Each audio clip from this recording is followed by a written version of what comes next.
should create big things. I don't even know where they come. Should go after. Dreams are a funny thing.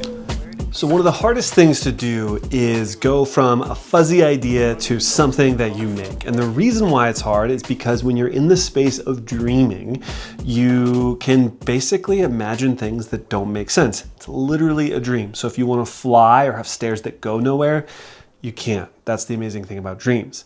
Now, if you try to build your dream house in the real world, the stairs have to go somewhere, doors have to open. And this is where we get stuck, because when you are someone who has a big vision, it can be really hard to then say, well, in order to make something real, there's some sacrifices that have to be made. You have to compromise with what you hope to build so that you can make something.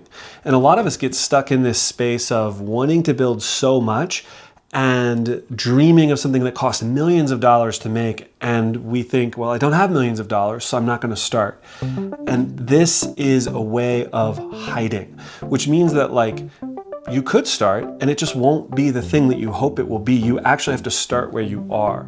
This is the challenge with any race. This is the challenge with anything that you make. You start where you are and you have to go on the journey to get to where you want to go. So my name is Ron Sparks, and I've been leading design teams, working in design, going from idea to made things for way too long. I've done it with small groups and small companies, and I've done it globally.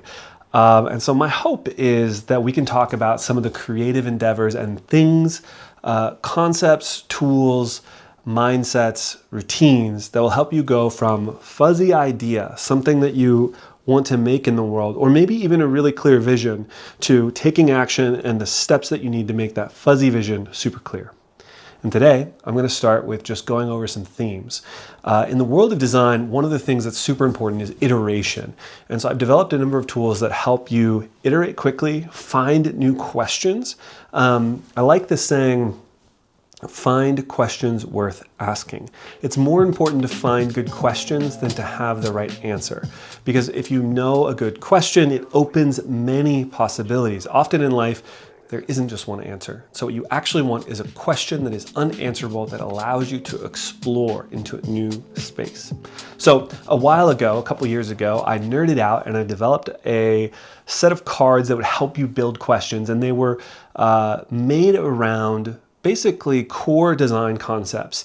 And the idea was that you could pull one of these cards and use it as a lens to look at your work and see the same concept in multiple ways. And then you could combine these concepts to make new questions, to find questions worth asking.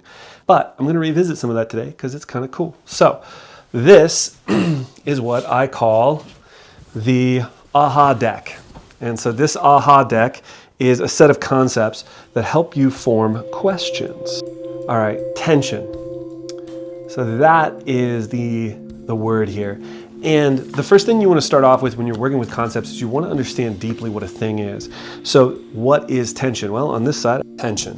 And I start to think, how is this a helpful lens on my work? The question here is, what could be the tension? And the reason why that I think could be helpful to understand is that if you understand the forces that are pushing on your work, then you know if you need to push back, you know if you need to design something a little bit different. And it also can sometimes, something will come up that helps you clarify. So one of the things that I work on is a coffee company. So I have a coffee company and we do a bunch of outside coffee events. And so when I think about the tension of the coffee, one of our big tensions is we're really community driven. And so we want to have a big focus on community. And I love community so much that creating space for people to interact is key. And so one of my tensions is always, I want to give everything away. I want to make this space for free, because sometimes those spaces feel more like a giving space where then the reciprocation isn't about money, it's just about time and conversation.